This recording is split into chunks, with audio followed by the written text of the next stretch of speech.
Hello my dear friends and welcome to my channel. Get yourself comfortable and prepare for some interesting stories. One of them is a story about OP's terrible mother and what OP did to get revenge.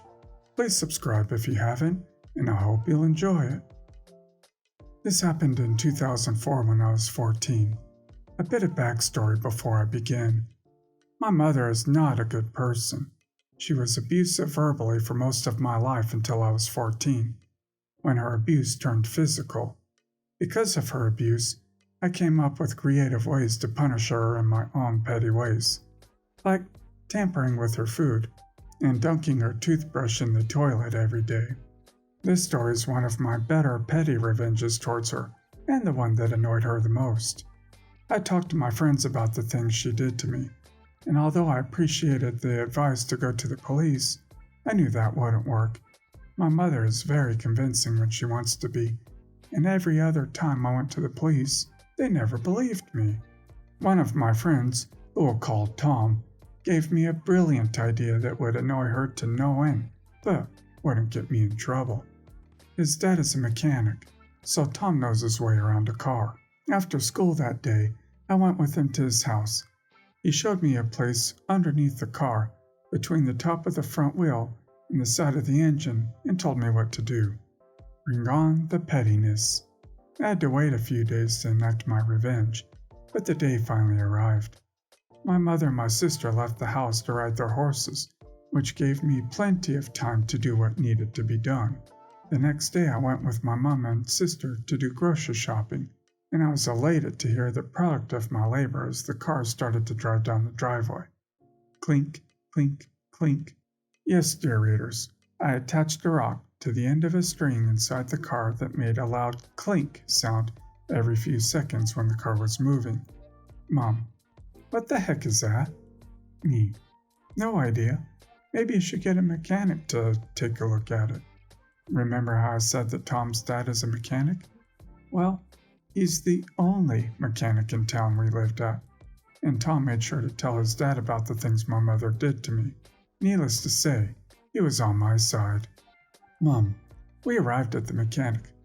Hi there, my car is making a weird noise when I'm driving. Can you take a look at it for me? Mechanic, sure thing. How about you take a seat inside and I'll take it for a test drive and see what the problem is. He got in the car and drove it around the block. When he returned, the noise had miraculously stopped. He charged my mom for the check and we were on our way, but not before Tom's dad suddenly handed me the rock back and gave me a wink with a smile as I left.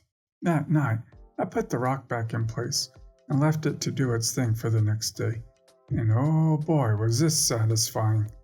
The next day the noise was back, and Mom went back to the mechanic, but this time the mechanic couldn't find anything wrong with it and couldn't hear any noise. I never bothered taking the rock out after that, and neither did the mechanic.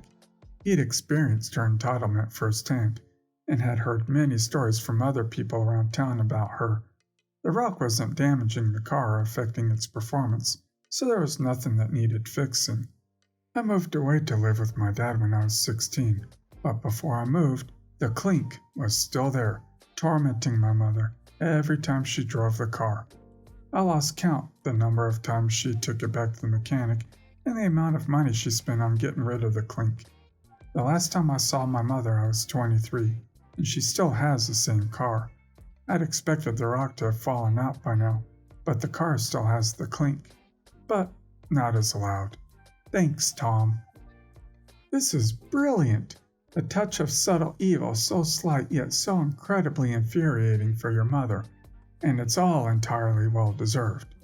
I hope the clinking digs deep and irritates her so much that any other similar sound sets her off.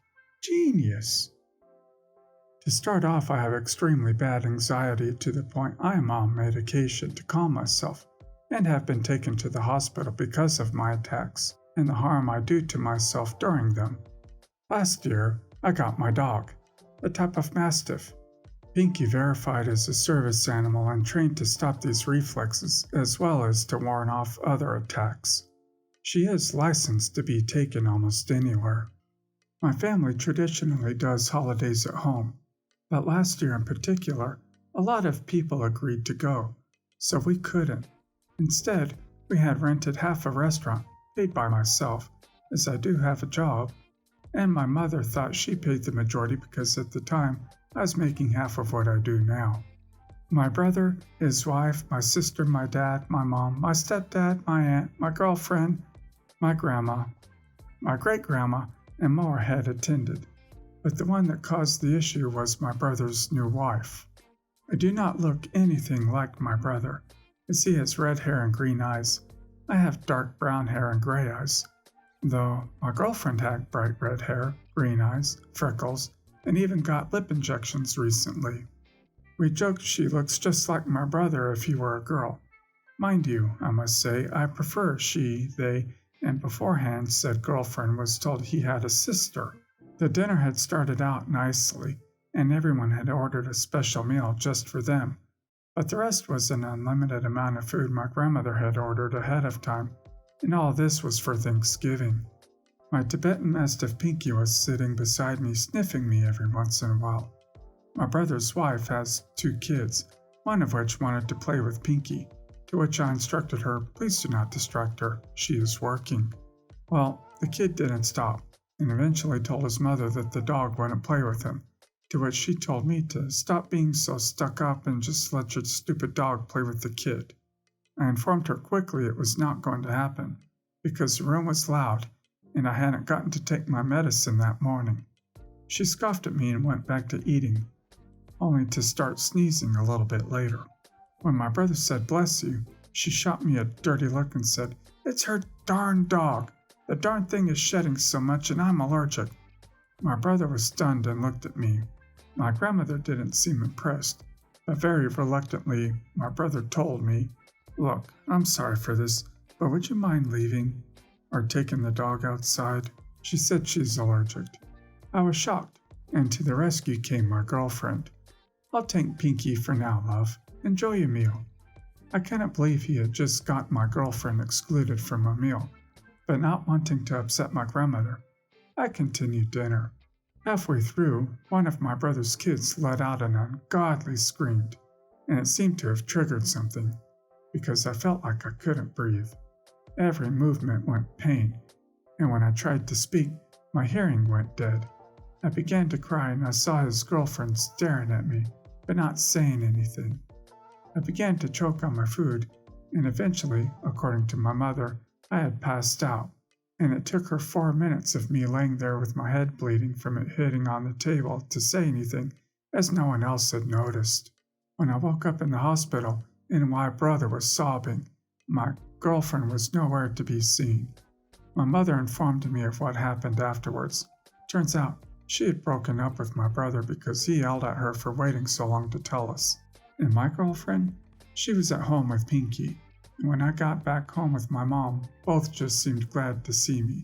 This wouldn't have been such an issue if I weren't anemic. But I am, and even nosebleeds can be deadly for me.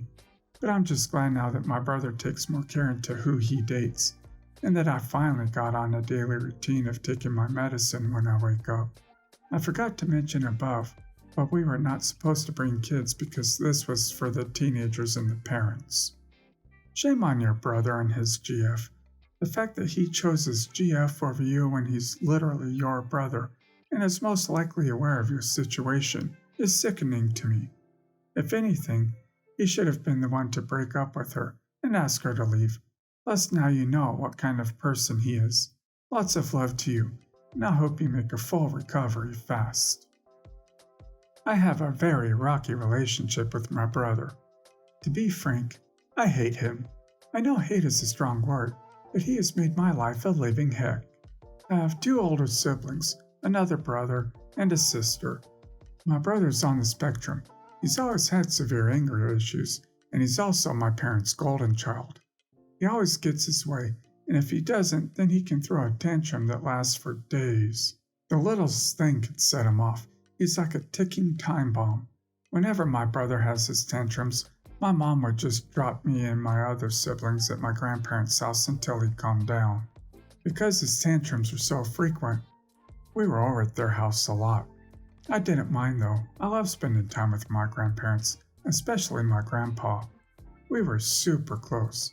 We bonded and we shared our love of vintage cars. My grandpa had a large car collection.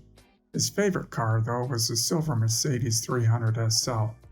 It's a beautiful car, and it was his most prized possession. My grandpa died 3 months ago, and it really messed me up. I'm still trying to process his death. Recently, we had to gather at my grandpa's house to read as well. My grandfather was a very wealthy man, and he had a lot of assets to share. I won't go into details, but everyone got a pretty fair share of the inheritance. Things got tricky when it came down to the sentimental items, though. See, my grandpa had willed his beloved Mercedes to me. I was so happy, as I had grown to love that car over the years. But my brother, however, was furious. He demanded that I hand over the rights to my grandfather's car to him. I was shocked. I didn't even know he had an interest in the car, and he's never expressed even the slightest interest in my grandfather's cars. My grandpa and my brother didn't get along for reasons that I won't get into, but apparently my brother said that his Mercedes was promised to him. My mother backed him up, saying that she remembered Grandpa promising to give him the Mercedes when he was little. They were pressuring me to give up the car, but I couldn't bear to part with one of the only memories that I have of my grandpa. When my brother saw that I wasn't going to give up the car, he, in a fit of rage, poured wine all over the interior.